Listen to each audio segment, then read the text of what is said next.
بسم الله الرحمن الرحيم. الرحمن علم القرآن، خلق الإنسان علمه البيان. الشمس والقمر بحسبان، والنجم والشجر يسجدان. والسماء رفعها ووضع الميزان، ألا تطغوا في الميزان. وأقيموا الوزن بالقسط ولا تخسروا الميزان. والأرض وضعها للأنام، فيها فاكهة والنخل ذات الأكمام. والحب ذو العصف والريحان، فبأي آلاء ربكما تكذبان. خلق الإنسان من صلصال كالفخار، وخلق الجان من مارج من نار. فبأي آلاء ربكما تكذبان. رب المشرقين ورب المغربين، فبأي آلاء ربكما تكذبان. مرج البحرين يلتقيان، بينهما برزخ لا يبغيان. فبأي آلاء ربكما تكذبان. يخرج منهما اللؤلؤ والمرجان، فبأي آلاء ربكما تكذبان. وله الجوار المنشآت في البحر كالأعلام، فبأي آلاء ربكما تكذبان. كل من عليها فان، ويبقى وجه ربك ذو الجلال والإكرام. فبأي آلاء ربكما تكذبان. يسأله من في السماوات والأرض كل يوم هو في شأن. فبأي آلاء ربكما تكذبان. سنفرغ لكم أيها الثقلان، فبأي آلاء ربكما تكذبان. يا معشر الجن والإنس إن استطعتم أن تنفذوا من أقطار السماوات والأرض فانفذوا، لا تنفذون إلا بسلطان. فبأي آلاء ربكما تكذبان. يرسل عليكما شواظ من نار ونحاس فلا تنتصران. فبأي آلاء ربكما تكذبان. فإذا انشقت السماء فكانت وردة كالدهان. فبأي آلاء ربكما تكذبان. فيومئذ لا يسأل عن ذنبه إنس ولا جان. فبأي آلاء ربكما تكذبان. يعرف المجرمون بسيماهم فيؤخذ بالنواصي والأقدام. فبأي آلاء ربكما تكذبان.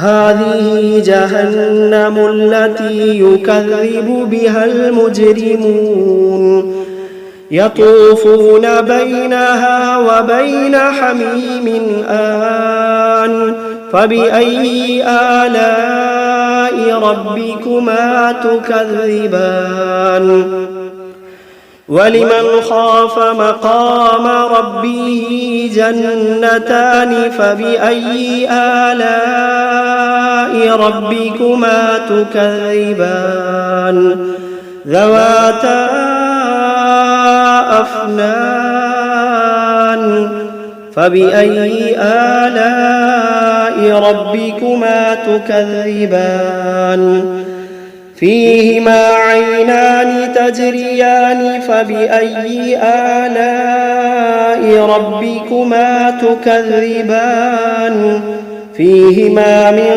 كل فاكهة زوجان فبأي آلاء ربكما تكذبان متكئين على فرش بطائنها من استبرق وجنى الجنتين دان فبأي آلاء ربكما تكذبان فيهن قاصرات الطرف لم يطمثهن إنس قبلهم ولا جان فبأي آلاء ربكما تكذبان كأنهن الياقوت والمرجان فبأي آلاء ربكما تكذبان هل جزاء الإحسان إلا الإحسان فبأي آلاء ربكما تكذبان ومن دونهما جنتان فبأي آلاء ربكما تكذبان مدهامتان فبأي آلاء ربكما تكذبان فيهما عينان نضاختان فبأي آلاء ربكما تكذبان فيهما فاكهة ونخل ورمان فبأي آلاء ربكما تكذبان فيهن خيرات حسان فبأي آلاء ربكما تكذبان حور مقصورات في الخيام فبأي آلاء ربكما تكذبان لم يطمثهن إنس قبلهم ولا جان فبأي آلاء ربكما تكذبان متكئين على رفرف خضر وعبقري حسان فبأي آلاء ربكما تكذبان تبارك اسم ربك ذي الجلال والإكرام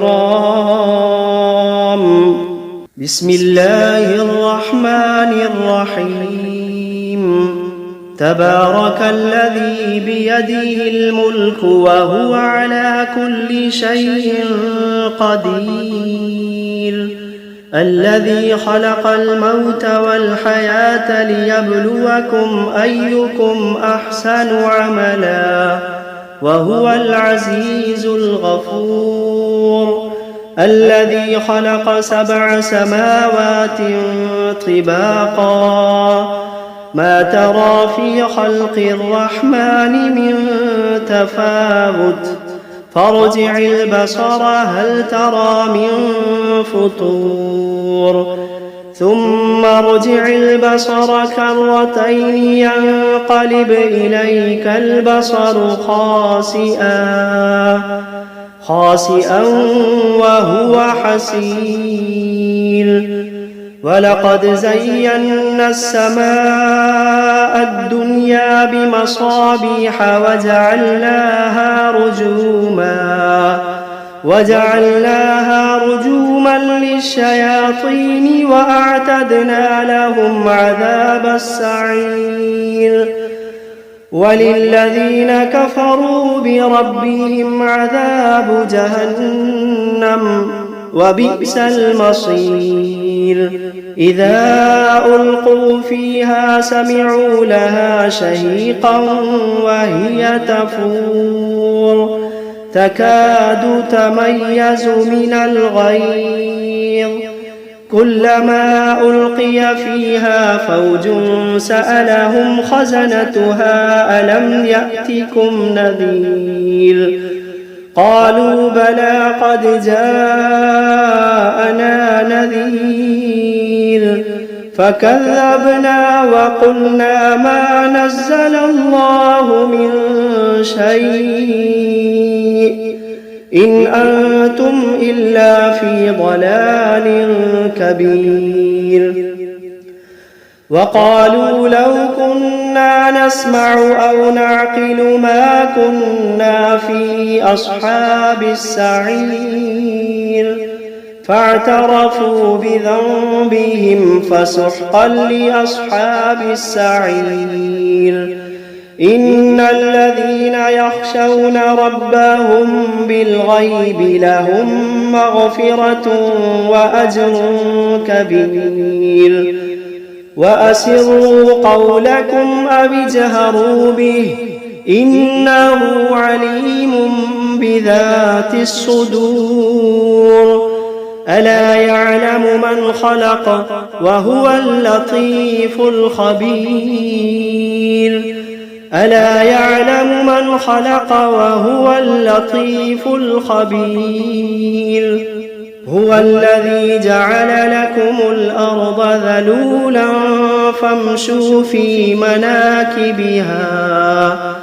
فامشوا في مناكبها وكلوا من رزقه وإليه النشور أأمنتم من في السماء أن يخسف بكم الأرض فإذا هي تمور أم أمنتم من في السماء أن يرسل عليكم حاصبا فستعلمون كيف نذير ولقد كذب الذين من قبلهم فكيف كان نكير أولم يروا إلى الطير فوقهم صافات ويقبضن ما يمسكوهن إلا الرحمن إنه بكل شيء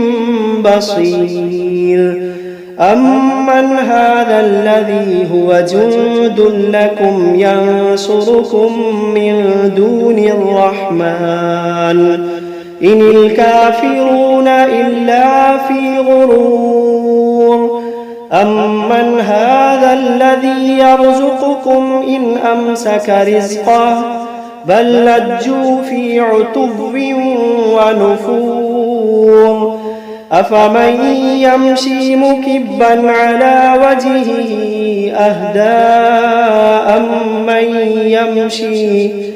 أمن يمشي سويا على صراط مستقيم قل هو الذي أنشأكم وجعل لكم السمع والأبصار والأفئدة قليلا ما تشكرون قل هو الذي ذرأكم في الأرض وإليه تحشرون ويقولون متى هذا الوعد إن كنتم كنتم صادقين قل إنما العلم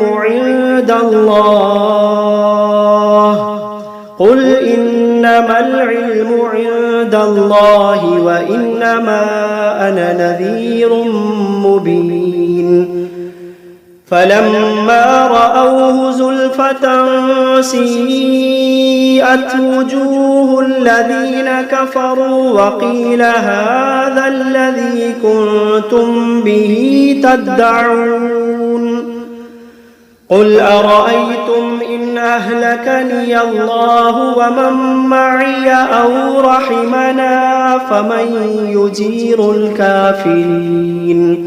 فمن يجير الكافرين من عذاب أليم قل هو الرحمن آمنا به وعليه توكلنا فستعلمون من هو في ضلال مبين قل أرأيتم إن أصبح ماؤكم غورا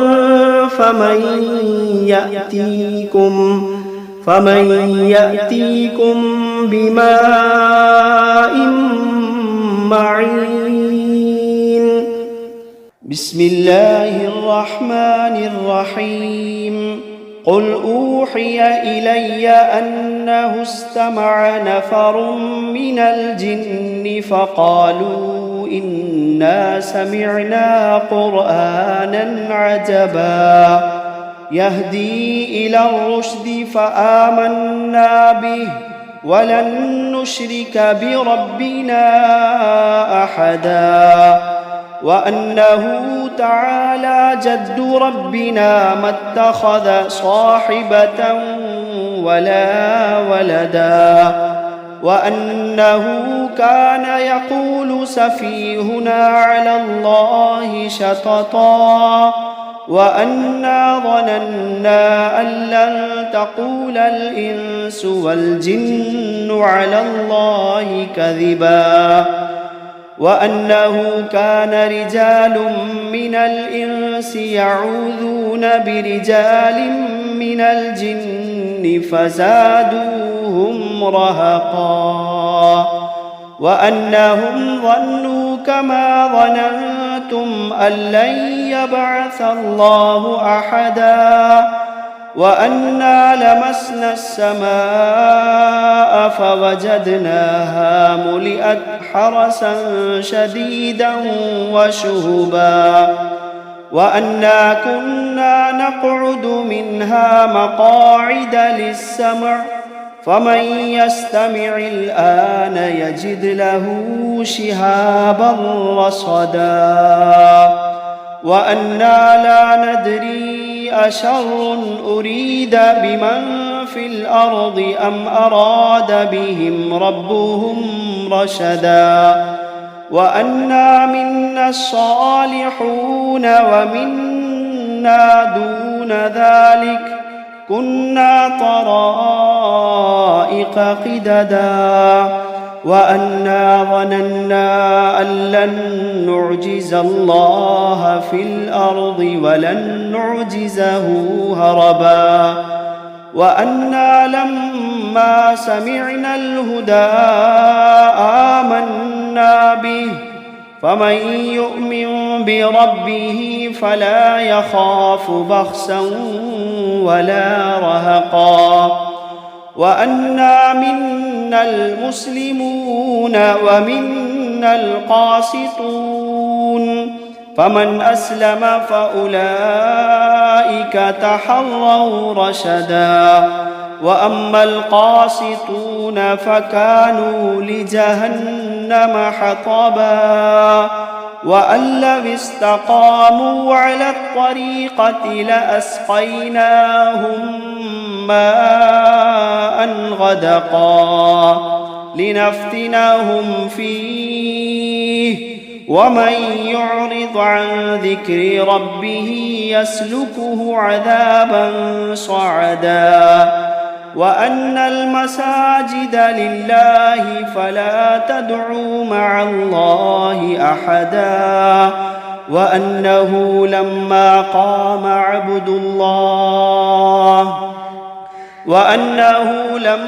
قام عبد الله يدعوه كادوا يكونون عليه لبدا. قل إنما أدعو ربي ولا أشرك به أحدا. قل إني لا أملك لكم ضرا ولا رشدا. قل إني لا أملك لكم ضرا ولا رشدا. قل إني لن يجيرني من الله أحد.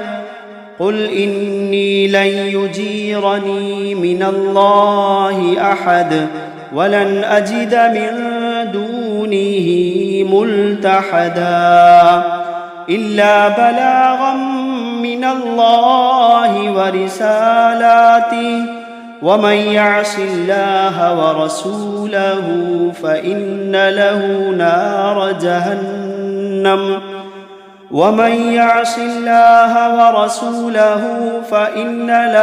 نار جهنم خالدين فيها أبدا. حتى إذا رأوا ما يوعدون فسيعلمون من أضعف ناصرا وأقل عددا. قل إن أدري أقريب ما توعدون أم يجعل له ربي أمدا. عالم الغيب فلا يظهر على غيبه أحدا إلا من ارتضى من رسول فإنه يسلك من بين يديه ومن خلفه رصدا ليعلم أن قد أبلغوا رسالات ربهم وأحاط بما لديهم وأحصى كل شيء عددا.